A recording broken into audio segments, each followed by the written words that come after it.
जय हिंद दोस्तों, कैसे हैं सब लोग। उम्मीद करता हूँ सभी मस्त होंगे, अपने स्टडी कार में व्यस्त होंगे। स्वागत है सभी का 7 फरवरी 2026 के एग्जाम में। आज हम करने वाले हैं सीडीपी यानी मनोविज्ञान के प्रीवियस ईयर क्वेश्चन पेपर 2011 से लेकर 2024 तक के प्रीवियस ईयर क्वेश्चन पेपर लिए गए हैं। ये क्वेश्चन मोस्ट इंपॉर्टेंट क्वेश्चन रहने वाले हैं, चाहे वह पेपर 1 हो या paper 2। CDP paper 1, CDP paper 2 दोनों के लिए मोस्ट इंपॉर्टेंट क्वेश्चन लिए गए हैं। चैनल पर जो भी नए हैं चैनल को सब्सक्राइब कर लीजिए। चलिए क्लास को स्टार्ट करते हैं। और पहला क्वेश्चन है, जेंडर क्या है? एक आर्थिक अवधारणा, एक जैविक निर्धारक, एक मनोवैज्ञानिक सत्ता, एक सामाजिक संरचना। कौन सा ऑप्शन करेक्ट है? क्वेश्चन इंपॉर्टेंट है।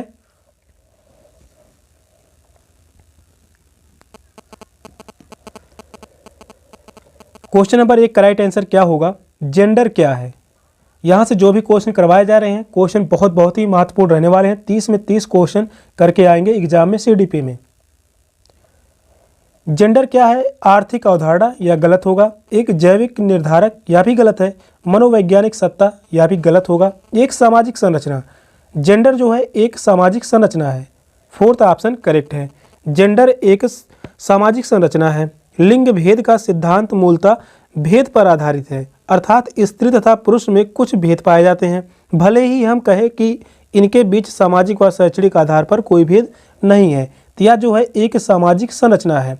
फोर्थ ऑप्शन करेक्ट है। नेक्स्ट क्वेश्चन है, निम्नलिखित में से कौन विकास के व्यापक आयामों को सही पहचान करता है? सामाजिक, शारीरिक, व्यक्तित्व, स्व। शारीरिक, संज्ञानात्मक, सामाजिक और संवेगात्मक। वहीं तीसरा ऑप्शन है संवेगात्मक, बौद्धिक, आध्यात्मिक एवं स्व। शारीरिक, व्यक्तित्व, आध्यात्मिक एवं संवेगात्मक। कौन सा ऑप्शन करेक्ट है? क्वेश्चन नंबर 2 का राइट आंसर क्या होगा? निम्नलिखित में से कौन विकास के व्यापक आयामों को सही पहचान करता है?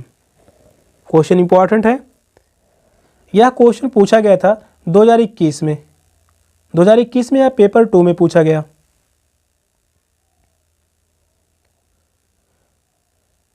तो विकास के व्यापक आयामों की सही पहचान करता है शारीरिक, संज्ञानात्मक, सामाजिक और संवेगात्मक। सेकंड ऑप्शन करेक्ट है। शारीरिक, संज्ञानात्मक, सामाजिक और संवेगात्मक। मानव में आयु के साथ होने वाली परिणात्मक परिवर्तनों के साथ ही गुणात्मक परिवर्तन भी होते रहते हैं। मानव विकास के आयाम को 5 भागों में बांटा गया है: शारीरिक विकास, मानसिक विकास, नैतिक विकास, संवेगात्मक विकास, सामाजिक विकास। सेकंड ऑप्शन करेक्ट है। नेक्स्ट क्वेश्चन है, बुद्धि के बारे में निम्नलिखित कथनों में से कौन सा सही है? पहला ऑप्शन है बुद्धि बहुआयामी है, जिसमें बुद्धि परीक्षणों के द्वारा पूर्ण रूप से परिमेय न की जाने वाली कई योग्यताएं शामिल हैं। दूसरा ऑप्शन है बुद्धि अभिसारी रूप से सोचने की योग्यता है। बुद्धि अनुभव के परिणाम के रूप में व्यवहार में एक अपेक्षाकृत अस्थायी परिवर्तन है। बुद्धि एक आनुवांशिक विशेषक है, जिससे मानसिक गतिविधियां जैसे स्मरण एवं तर्क शामिल होते हैं। कौन सा ऑप्शन करेक्ट है?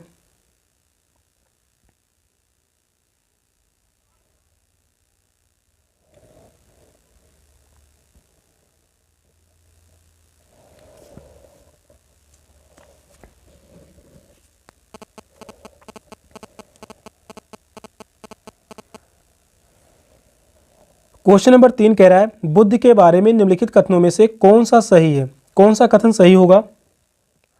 बुद्धि बहुआयामी है, जिसमें बुद्धि परीक्षणों के द्वारा पूर्ण रूप से परिमेय न किए जाने वाली कई योग्यताएं शामिल हैं।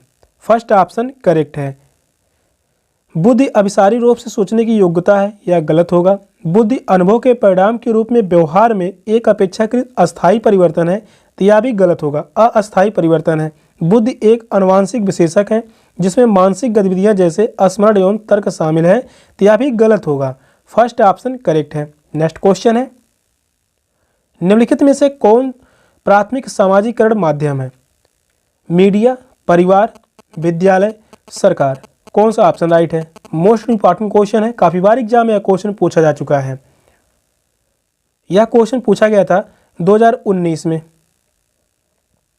दिसंबर 2019, और यही क्वेश्चन पूछा गया 2023 में।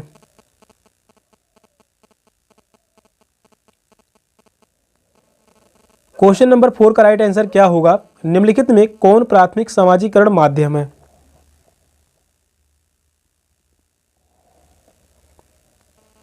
तो वह है परिवार। सेकंड ऑप्शन करेक्ट है, परिवार। परिवार जो है यह प्राथमिक सामाजिकरण माध्यम है। सेकंड ऑप्शन करेक्ट है। सामाजिकरण का अभिप्राय उस प्रक्रिया से है जिसके द्वारा व्यक्ति अन्य व्यक्तियों से अंतःक्रिया करता हुआ सामाजिक आदतों, विश्वासों, रीति रिवाजों तथा परंपराओं एवं अभिवृत्तियों से सीखता है, उसे परिवार कहते हैं। सेकंड ऑप्शन करेक्ट है। नेक्स्ट क्वेश्चन है, जीन पियाजे के सिद्धांत का प्रमुख प्रस्ताव है कि बच्चों की सोच गुणात्मक रूप से वयस्कों से भिन्न होती है, बच्चों की सोच वयस्कों से निम्न होती है, बच्चों की सोच वयस्कों से बेहतर होती है, बच्चों की सोच मात्रात्मक रूप से वयस्कों से भिन्न होती है। कौन सा ऑप्शन राइट है? यहां पर जीन पियाजे से क्वेश्चन पूछे जाते हैं एग्जाम में 2 से 3 क्वेश्चन, सीडीपी में 2 से 3 क्वेश्चन। इसके अलावा चाहे हिंदी की बात कर ले, संस्कृत की बात कर ले, एसएसटी की बात कर ले या विज्ञान की बात कर ले, टोटल क्वेश्चनों की संख्या हो जाती है 6 से 8 क्वेश्चन जीन पियाजे से ही पूछे जाते हैं। क्वेश्चन नंबर 5 कह रहा है जीन पियाजे के सिद्धांत का प्रमुख प्रस्ताव क्या है?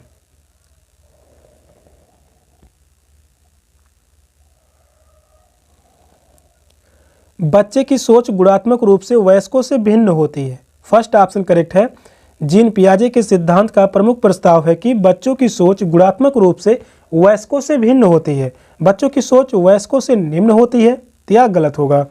बच्चों की सोच वयस्कों से बेहतर होती है, यह भी गलत होगा। बच्चों की सोच मात्रात्मक रूप से वयस्कों से भिन्न होती है, यह भी गलत है। फर्स्ट ऑप्शन राइट है। नेक्स्ट क्वेश्चन है, निम्नलिखित में से कौन सा पूर्व क्रियात्मक अवस्था काल के बच्चों को विशेषित करता है? विचारों की अनुत्क्रमणिता, वर्तुल प्रतिक्रिया, लक्ष्य निर्देशित व्यवहार, विलंबित अनुकरण। कौन सा ऑप्शन राइट है?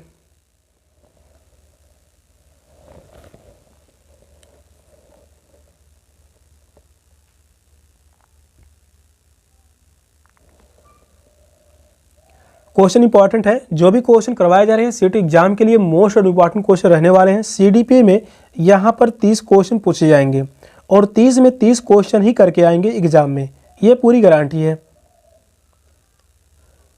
क्वेश्चन नंबर 6 का राइट आंसर क्या होगा? निम्नलिखित में से कौन सा पूर्व क्रियात्मक अवस्था काल के बच्चों की विशेषता है, यानी विशेषित करता है? विचारों की अनुत्क्रमणीयता। फर्स्ट ऑप्शन करेक्ट है, विचारों की अनुत्क्रमणीयता। पियाजे के अनुसार संज्ञानात्मक विकास की 4 अवस्थाएं होती हैं। पियाजे के अनुसार संज्ञानात्मक की 4 अवस्थाएं होती हैं। पहला जो होता है इंद्रियगामक अवस्था, दूसरा होता है पूर्व संक्रियात्मक अवस्था, तीसरा होता है मूर्त संक्रियात्मक अवस्था, वहीं चौथा होता है अमूर्त संक्रियात्मक अवस्था। बच्चे पूर्व संक्रियात्मक तथ्यों को याद रखने में असमर्थ होते हैं क्योंकि बच्चे विचारों की अनुत्क्रमणीयता में सक्षम नहीं होते और अतीत की ओर गमन नहीं कर पाते। फर्स्ट ऑप्शन करेक्ट होगा, बच्चों की अनुत्क्रमणीयता। नेक्स्ट क्वेश्चन है, बच्चों और उनके अधिगम के संदर्भ में निम्नलिखित कथनों में से कौन सा कथन सही है? पहला ऑप्शन कह रहा है बच्चों को अधिगम हेतु प्रेरित करने के लिए उन्हें पुरस्कृत एवं दंडित करना होता है। सेकंड ऑप्शन कह रहा है सभी बच्चे सीखने के लिए स्वाभाविक रूप से प्रेरित होते हैं तथा सीखने में सक्षम हैं। वहीं तीसरा ऑप्शन कह रहा है बच्चों को सीखने के लिए अभिप्रेरणा तथा सीखने के लिए उनकी सक्षमता केवल आनुवंशिकता के द्वारा पूर्व निर्धारित है। फोर्थ ऑप्शन है बच्चों की सामाजिक आर्थिक पृष्ठभूमि उनकी प्रेरणा एवं अधिगम सक्षमता को निर्धारित व सीमित करती है। कौन सा ऑप्शन राइट है? क्वेश्चन लंबा है, इंपॉर्टेंट क्वेश्चन है, तो आपसे बताइए इन चारों ऑप्शन में से कौन सा ऑप्शन राइट है?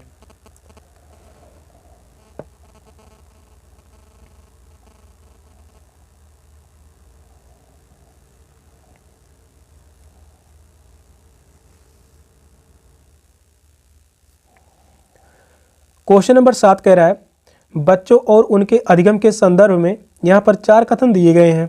इन कथनों में कौन से कथन सही हैं? बच्चों को अधिगम हेतु प्रेरित करने के लिए उसने पुरस्कृत एवं दंडित करना होता है, यह बात गलत है। पहला ऑप्शन गलत होगा। सभी बच्चे सीखने के लिए स्वाभाविक रूप से प्रेरित होते हैं तथा सीखने में सक्षम हैं, यह सही होगा। दूसरा कथन सही है। इस क्वेश्चन का राइट आंसर होगा ऑप्शन बी, बच्चे को सीखने के लिए अप्रेरणा तथा सीखने के लिए उनकी सक्षमता केवल आनुवंशिकता के द्वारा पूर्व निर्धारित होती है, तो यह बात गलत होगा। बच्चों की सामाजिक आर्थिक पृष्ठभूमि उनकी प्रेरणा एवं अधिगम सक्षमता को निर्धारित व सीमित करती है, तो यह गलत होगा। सेकंड ऑप्शन राइट है। सभी बच्चे सीखने के लिए स्वाभाविक रूप से प्रेरित होते हैं तथा सीखने में सक्षम भी होते हैं, यह उनके अनुकूलन प्रक्रिया के माध्यम से घटित होता है। नेक्स्ट क्वेश्चन है, प्रगतिशील शिक्षा में बच्चों को किस तरह से देखा जाता है? खाली स्लेट के रूप में, छोटे वयस्कों के रूप में, निष्क्रिय अनुकरणकों के रूप में, सक्रिय अन्वेषकों के रूप में? कौन सा ऑप्शन राइट है? यह क्वेश्चन मोस्ट इंपॉर्टेंट क्वेश्चन रहने वाला है। 2024 में यह क्वेश्चन पूछा गया था पेपर 2 में। क्वेश्चन नंबर 8 का राइट आंसर क्या होगा?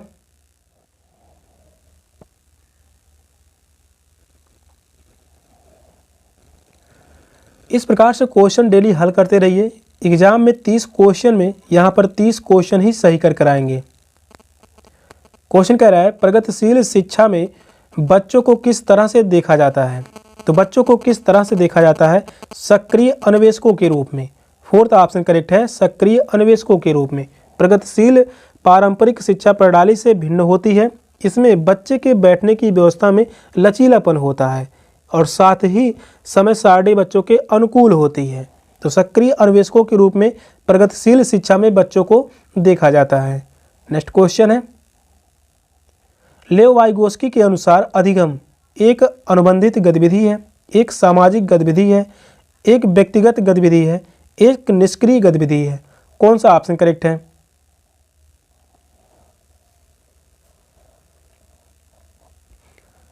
लेव वाइगोस्की की बात कर लें, यहाँ पर जो है 150 क्वेश्चन में 8 से 10 क्वेश्चन पूछे जाएंगे लेव वाइगोस्की से, चाहे वह CDP पेपर 1 हो, पेपर 2 हो, चाहे वह SST हो या विज्ञान। इसके अलावा बात कर लें हिंदी संस्कृत पेपर 1 पेपर 2 दोनों। क्वेश्चन नंबर 9 जो है बहुत ही महत्वपूर्ण क्वेश्चन है। लेव वाइगोस्की के अनुसार अधिगम किस प्रकार की शिक्षण प्रक्रिया है? तो यह जो है एक सामाजिक गतिविधि है। सेकंड ऑप्शन करेक्ट है, यह एक सामाजिक गतिविधि है। लेव वाइगोस्की के अनुसार अधिगम एक सामाजिक गतिविधि है। बच्चों में स्वयं अनुभूति द्वारा सीखना अधिगम कहलाता है। बच्चा समाज में रहता है जिसमें होने वाली घटनाएं अपना प्रभाव बच्चों पर डालती है। परिवार, समाज, समुदाय तथा विद्यालय इत्यादि सभी स्थानों पर बच्चों को सीखने को मिलता है। अनुबंधित गतिविधि गलत होगा, व्यक्तिगत गतिविधि, निष्क्रिय गतिविधि, तीनों ही ऑप्शन गलत हैं। सेकंड ऑप्शन राइट है। नेक्स्ट क्वेश्चन है, जीन पियाजे के अनुसार बच्चे को पुरस्कार एवं दंड के सिद्धांतों का प्रयोग करते हुए विशिष्ट तरीके से व्यवहार करना एवं सिखाया जा सकता है। सेकंड ऑप्शन है, ज्ञान को सक्रिय रूप से संरक्षित करते हैं जैसे जैसे वे दुनिया में व्यवहार कौशल का प्रयोग करते हैं तथा अन्वेषण करते हैं। बच्चे परीक्षणात्मक अधिगम की प्रक्रिया का अनुसरण करते हुए दूसरों का अवलोकन करके सीखते हैं। बच्चे को उद्दीपन अनुक्रिया संबंधी के सावधानीपूर्ण नियंत्रण के द्वारा एक विशेष तरीके से व्यवहार करने के लिए अनुबंधित किया जा सकता है। कौन सा ऑप्शन राइट है? क्वेश्चन इंपॉर्टेंट है। क्वेश्चन नंबर 10 का राइट आंसर क्या होगा? जीन पियाजे से क्वेश्चन पूछे जाएंगे, इंपॉर्टेंट क्वेश्चन है।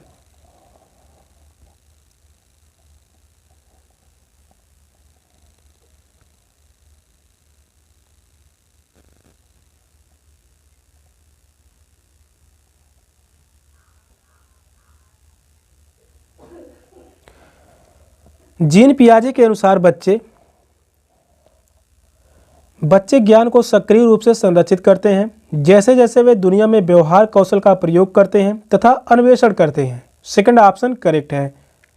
इस क्वेश्चन का राइट आंसर होगा ऑप्शन बी। जीन पियाजे के अनुसार बालकों के संज्ञानात्मक विकास की प्रमुख 4 अवस्थाएं होती हैं। पहला जो होता है इंद्रिय गामक अवस्था, जिसे हम 0 से 2 वर्ष मानते हैं। पूर्व संक्रियात्मक अवस्था 2 से 7 वर्ष। मूर्त संक्रियात्मक अवस्था 7 से 11 वर्ष। अमूर्त संक्रियात्मक अवस्था 11 से 15 वर्ष। विकास की इस अवस्थाओं से गुजरते हुए बच्चे अपने ज्ञान में वृद्धि करते हैं और बच्चे ज्ञान को सक्रिय रूप से संरक्षित करते हैं जैसे जैसे वे दुनिया में व्यवहार कौशल का प्रयोग करते हैं तथा अन्वेषण करते हैं। सेकंड ऑप्शन राइट है। सेशन का लास्ट क्वेश्चन था। क्वेश्चन कैसे लगे कमेंट में जरूर बताइएगा। चैनल पर नए हैं, चैनल को सब्सक्राइब कर लीजिए। मिलते हैं फिर नेक्स्ट क्लास में, तब तक के लिए बाय बाय, टेक केयर, जय हिंद।